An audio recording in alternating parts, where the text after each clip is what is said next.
हरे कृष्णा कृष्णा कृष्णा हरे हरे, हरे राम राम राम हरे हरे। पतित पावन गौर की, जगतगुरु शिल प्रभुपाद की, समवेत भक्तबिंद की, निताय गौर सीतानाथ प्रेमानंदे हरि बोल। हरे कृष्ण। আপনাদের মনে আছে আমি বলেছিলাম 24 তারিখ থেকে আমাদের অধিবাস এবং কীর্তন মেলা 25 তারিখ সকাল থেকে শুরু। আশা করি আপনারা সবাই মায়াপুর টিভির মাধ্যম দিয়ে বা মায়াপুরে এসে আপনারা কীর্তন মেলা শ্রবণ করছেন। আরেকটা সুখবর কি বলেন তো, 2 তারিখ থেকে নবদ্বীপ পরিক্রমা, শ্রী শ্রী নবদ্বীপ ধাম মণ্ডল পরিক্রমা কি জয়। আপনারা আসুন, এই নবদ্বীপ পরিক্রমার অজস্র ফল ভক্তিনাথ ঠাকুর বলেছেন। একটা পা মানে হাজার হাজার পদক্ষেপের ফল আপনি লাভ করতে পারবেন। কেমন? আপনারা আসুন 2 তারিখ থেকে নবদ্বীপ মণ্ডল পরিক্রমা, অর্থাৎ 9টা দ্বীপ। অনেকে বলে না নবদ্বীপ মানে কি, কটা দ্বীপ আছে, কোথায় কোথায় কি তার মাহাত্ম, সব আপনারা আসলে দর্শন করতে পারবেন। তো আজকের আমার বিষয় হবে কি বলেন তো, অনেক ভক্তরা যখন আমাদের মন্দিরে আসে না, শ্রী শ্রী রাধা মাধব এবং অষ্টসখীকে দর্শন করেন, তো তাদের মধ্যে প্রশ্ন জাগে। তখন আমাকে তারা প্রশ্ন করেন অনেক ভক্ত, যে প্রভু কৃষ্ণের কপালে তিলক দেখছি, সখীদের কপালে তিলক দেখছি, কিন্তু শ্রীমতী রাধারানীর কপালে তিলক নেই কেন, এর কি রহস্য আছে? তো আপনি যদি দয়া করে বলুন। তো আমি চিন্তা করলাম এই কথাগুলো যদি আমি আপনাদের কাছে শেয়ার করি, তখন আপনাদের এসে কি হবে, রাধারানীর প্রতি বা সখীদের প্রতি ভগবানের প্রতি আরও বিরহ প্রেম ভাব জাগবে। কেমন? তাই গৌর প্রেমানন্দে। তাই আমি চেষ্টা করছি এই প্রশ্নের উত্তর দেওয়ার, এবং কেন তারা ধারণ করে, কেন এত গুরুত্বপূর্ণ, এই বিষয়েও আমি আপনাদের একটু বিস্তারভাবে বলবো। তার আগে আপনাদের অনুরোধ করি এই কথাগুলো সবাইকে শেয়ার করুন। হয়তো আপনারা যেতে পারছেন না নবদ্বীপ পরিমঙ্গল পরিক্রমায়, কিন্তু আপনাদের দ্বারাই তারা আসলে আপনারা কৃপা লাভ করতে পারবেন। কেমন? চান কি না আপনারা কৃপা লাভ করতে বা অন্যজনকে কৃপা দিতে? নিশ্চয়ই চান। তো আমি অনুরোধ করছি সঙ্গে সঙ্গে আপনারা এই ক্লাসটা সবাইকে শেয়ার করবেন। কী হবে, তারাও এই কীর্তন শুনে তারা একদম কৃষ্ণপ্রেমে মগ্ন হয়ে যাবে।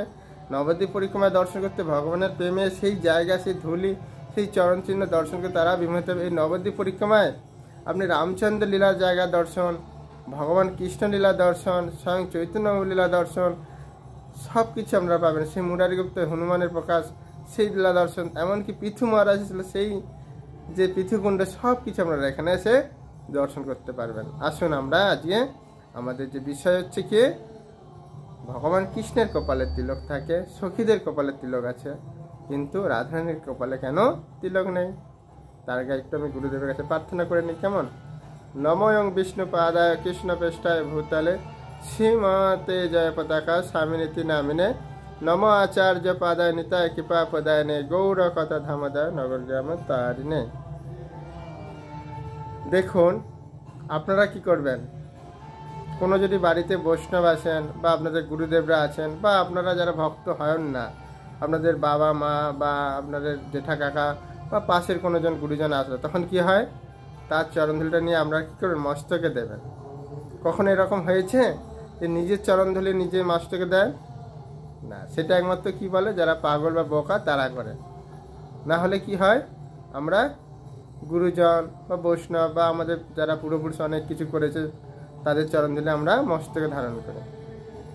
তো ভগবান কৃষ্ণচন্দ্র এতটাই কি বলবো, করুণাময় বলুন, দয়ালু বলুন, সব দিকে তিনি গুণান্বিত। তিনি কি বলেছেন, আমার চেয়ে আমার ভক্ত বড়। সেই জন্য ভগবান কি করছে, সেই ভক্তের অর্থাৎ সে রাধারানী গোপীদের সেই চরণধুলে তিনি মস্তকে তিলক ধারণ করেছেন। আর গোপীরা তো করবে, কেননা তিনি দেখছি যে স্বয়ং আমার প্রভু, সে আমার প্রিয়সীদের মানে রাধারানীর, তার চরণধুলি যদি ভগবান মাথা নিতে পারে, তাহলে আমরা নিতে পারবো না কেন? তারাও এই জন্য সেই চরণধুলিটা কী হয়, তিলক রূপে তারা ধারণ করে আছে। আমরাও কি করি, সেই ধুলি আজকে আমরা কি করছি, এই গোপী তিলক হিসাবে চরণ ধারণ করছি, সেই গোপীদের চরণ রেণু। বুঝাতে পারলাম? এখন আপনাদের প্রশ্ন হবে যে ভগবানের কি এমন লীলা আছে যে ভগবান এরকম চরণধুলি মস্তকে ধারণ করলো? এর একটা সুন্দর দৃষ্টান্ত আছে। কেন ভগবান সবসময় চায় তার ভক্তকে শ্রেষ্ঠ করতে। আপনারা নিশ্চয়ই দেখেছেন, অর্জুনকে শ্রেষ্ঠ বানিয়ে দিলেন, নিজে করলো, কিন্তু কাকে শ্রেষ্ঠ বানালেন, কাকে ক্যারেক্টার দিলেন? অর্জুনকে, তাই না? যুদ্ধ করলো রামায়ণের সাথে, যুদ্ধ করার পরে কাকে এটা দিল সব কিছু? ভগবান বিভীষণকে, রাবণের সাথে যুদ্ধ করার পরে। তো ভগবান চাই ভক্তের সবসময় যেন প্রতিষ্ঠা হয়।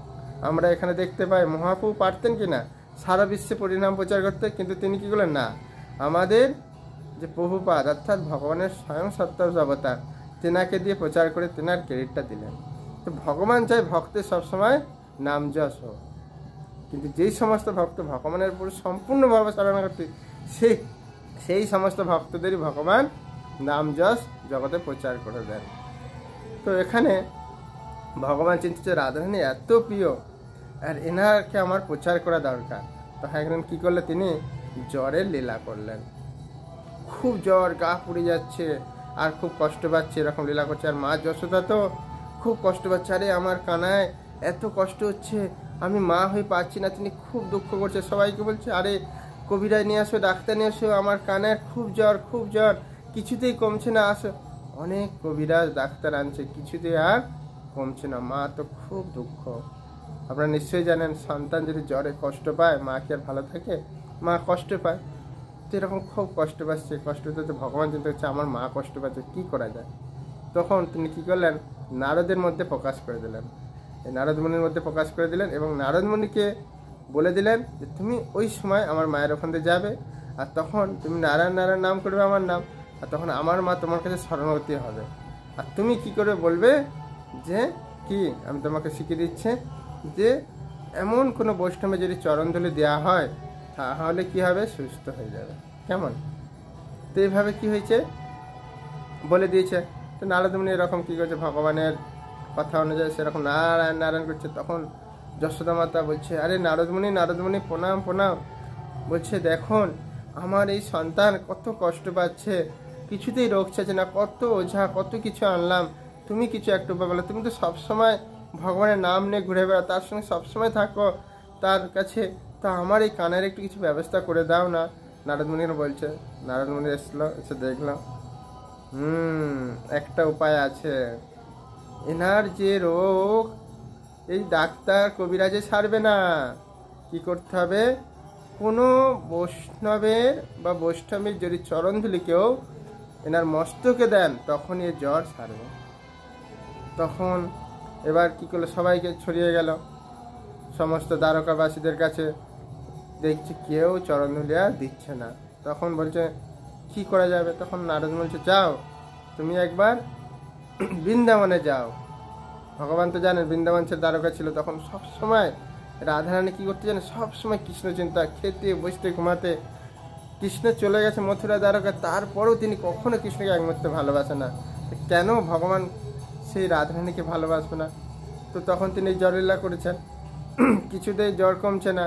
তখন দ্বারকাবাসীদের কাছে প্রথমে গেছে, যেহেতু তাদের অনেক দিন সেখানেও ছিলেন এবং তার কি বলবো আত্মীয় স্বজন সবাই আছে, 16,000 প্রতিদিনের ওখানে সবাই ছিলেন না, তো ওখানে ছিল, ওখানে চেয়েছে, ওখানেও দিচ্ছে না। তখন কি করবে, এখানে এসেছে। কোথায়? বলছে যাও এবার বৃন্দাবনে যাও। তো বৃন্দাবনে যাকেই চাই সবাই না না আমরা কি করে চরণ তুলে দেবো, আমাদের তো নরকেও ঠাঁই হবে না। নারদমুনিকে পাঠিয়েছে, নারদ বলছে দাও দাও, তোমার প্রভুর খুব জ্বর, তোমাদের চরণধুলি যদি দাও সে সুস্থ, কেউ দেয় না। তখন বলছে আমাদের এখানে রাধারানীর কাছে যাও, তিনি সব সময় কৃষ্ণ চিন্তা করে, সে যদি পারে দিতে পারে। তো লাস্টে নারদমুনি কি করেছেন, সেই কার কাছে গেছে, রাধারানীর কাছে। রাধারানী তোমার প্রভু খুব অসুস্থ, তো আমি দেখলাম গণনা করে যদি কোনো বৈষ্ণবীর চরণধুলি যদি প্রভুর চরণের মাথায় দেয়া হয় তখন তার জ্বর সেরে যাবে। তো তুমি কি চাও, তোমার প্রভুকে সুস্থ করতে চাও না তুমি এদের মতো নরকে যেতে চাও চরণধুলি দিয়ে? চরণধুলি তুমি ভাবছো আমি নরকে যাবো, প্রভু সুস্থ আমার দেখার দরকার নেই, না তুমি ভাবছো আমি ভালো থাকবো, আমি কেন নরকে যাবো, এরকম চাও? বলছে না না, আমার প্রভু যদি আমার চরণধুলি নিয়ে যদি সে সুস্থ থাকে, আমি যদি নরকে যাই তাতে আমার কোনো অসুবিধা নেই, কিন্তু আমার প্রভু যেন সুস্থ থাকে। তখন নারদমুনি যখন এই কথা শুনলেন, তিনি দেখলেন আমি মথুরা দ্বারকা সব জায়গায় গেছি, সবাই কি কিছু নিজে চিন্তা করছে যে আমার চরণধুলি যদি প্রভু সুস্থ হবে, কিন্তু আমি তো নরকে যাবো, তারা নিজের চিন্তা করছে। আর এই রাধারানী বলছেন আমি নরকে যাই আমার কোনো অসুবিধা নেই, আমার প্রভু তো সুস্থ থাকবে, প্রভু ভালো থাকবে, প্রভু ভালো থাকলেই আমি ভালো থাকবো। এই কথা যখন শুনেছেন তখন নারদমুনি খুব দুঃখ কান্না করছে যে কেন ভগবান রাধারানীকে এত ভালোবাসেন, কেন এত শ্রেষ্ঠ, আর রাধারানী কেন কৃষ্ণকে এত ভালোবাসেন। তিনি চলে যাওয়ার পরেও সর্বক্ষণ তিনি সেই কৃষ্ণ কৃষ্ণ করছেন। আর আমার প্রভুও সর্বক্ষণ তার 16,100 পত্নী থাকা সত্ত্বেও তিনি সবসময় রাধে রাধে করতেন। এখন আমি বুঝতে পারছি কেন তিনি ভালোবাসেন আর কেন তাকে শ্রেষ্ঠ করলেন। তখন সেই রাধারানীর চরণ ধুলি নিয়ে কৃষ্ণ মস্তক যখন দিলেন তখন সঙ্গে সঙ্গে জ্বর কমে গেল। আর মা যশোদা তো খুব খুশি, কৃষ্ণকে আলিঙ্গন করে বলছে, বাছা তোকে আমি ফিরে পেয়েছি, আমি খুব কষ্ট পেয়েছিলাম, তোর এত কষ্ট হচ্ছিল, আমি আর সহ্য করতে পারছিলাম না। তাই সমস্ত কবিরাজ ডাক্তারকে দেখে কেউ সুস্থ করতে পারলো না। লাস্টে নারদমুনিকে বললাম, নারদমুনি গণনা করে দেখলো তোর এইটা হচ্ছে ঔষধ। তাই তিনি এই বুদ্ধি দিলেন, আর তিনি স্বয়ং যে সেই রাধারানীর চরণ দলিতের মস্তক দিয়ে সুস্থ হয়ে গেলেন। আর আমি আমার লালাকে ফিরে পেলাম। জয় রাধারানী কি জয়, বর্ষণ বালি কি জয়, কৃষ্ণ কানায়া লাল কি জয়, মা যশোদা কি জয়। তো এখানে বলার উদ্দেশ্য যে তাহলে ভগবান এখানে দেখাচ্ছেন তার ভক্তের চরণধুলি কতটাই মানে তুলনা করা যাবে না এই জড়জগতের জিনিসতে। সেই জন্য তিনি মস্তকে ধারণ করে আছেন।